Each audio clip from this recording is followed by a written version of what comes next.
It's the morning, it's 11 a.m., and it's Friday, April 25th, all day, so get used to it. You're listening to We've Got Issues. I'm Eric Heino with Tyler Edwards and Salima Virani, and you had better believe we've all got issues today. Let's start with the weather. It's overcast and 12 degrees right now, with a high today of 17, and rain expected later this evening. Look out for thunder showers on Saturday and a sunny 17 degrees on Sunday. So let's cut right to the chase. Tyler, do you have issues? Oh, I've got issues, Eric. Well, it sounds like he certainly has issues. Salima, what's your beef? I definitely have issues, especially with pet peeves in fashion. These are faux pas I notice every day, and they make me cringe. All right, well, she's got issues, Tyler's got issues, I've got issues. I'm sure you've got issues too, but you know what? We're on the radio and you're not, so deal with that. You sound awfully cranky this morning, Eric. What's your beef? Well, I'll tell you what my beef is. I'm sick and tired of constantly being in a state of panic about transportation. Seems at least once a week, I'm dealing with a crisis about how I'm supposed to navigate this massive maze of a city, and I'm developing an ulcer at the pace of gridlock. I think the city should have to compensate me for that. Am I right? I mean, gas prices are through the roof, the TTC keeps us in a constant strike readiness mode, and forget about trying to bike where I need to go. I feel like it's the Cold War and I'm waiting for the transit bomb to drop on this city, crippling my life as I know it.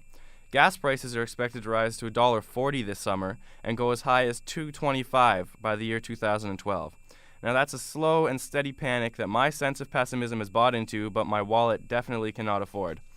Okay, so maybe I'll take the bus. But you know what? I don't trust a word that the TCC tells me anymore.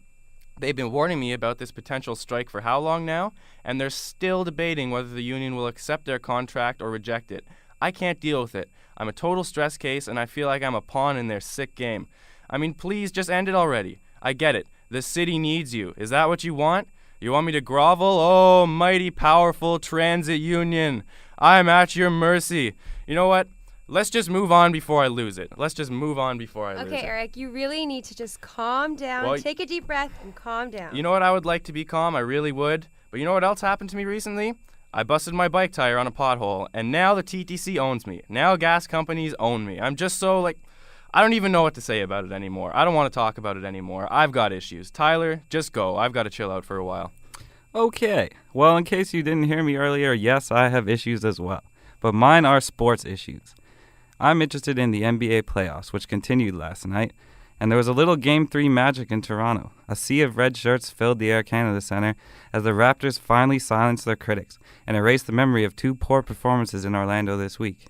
They defeated the Magic by a score of 108-94. The Raptors truly dominated Orlando for the first time this season, and now they've climbed back into their best-of-7 series down 2-1. On that note, I would like to take a moment to support these Raptors, the city's most successful franchise in the last couple years. I think we should be rallying around this team because they're the closest we're going to get to a championship. Why cheer for the Leafs? Why cheer for the Blue Jays? We have an underdog team fighting for their playoff lives. Nothing's made me more happier than seeing Chris Bosh come back from a stunning loss in Game 2 on his final shot, and he was raising his hands to the crowd last night as the Raptors had a big win.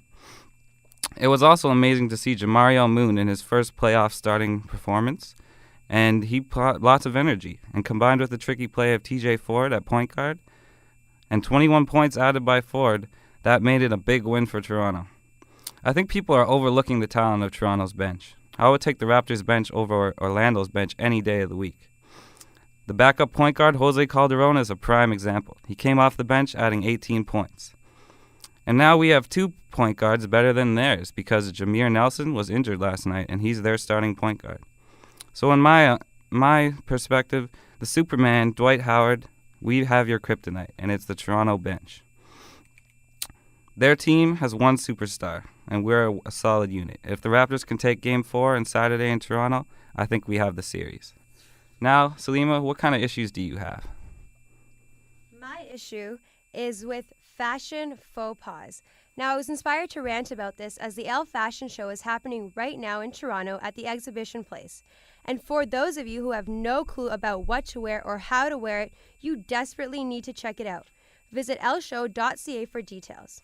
Okay, so the first fashion paw I see so often, socks and sandals. Whoever thought they were acceptable?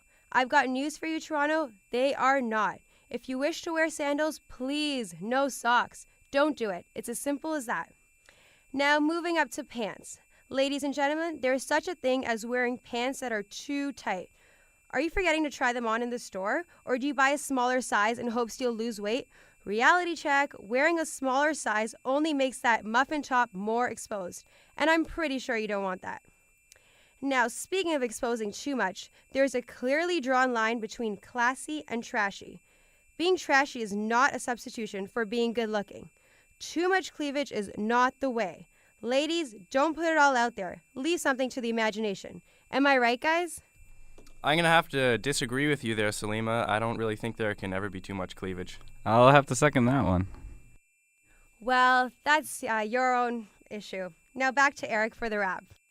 All right, well, that's all the time we have this week on We've Got Issues. Stay tuned for more Centennial College Radio news in 15 minutes.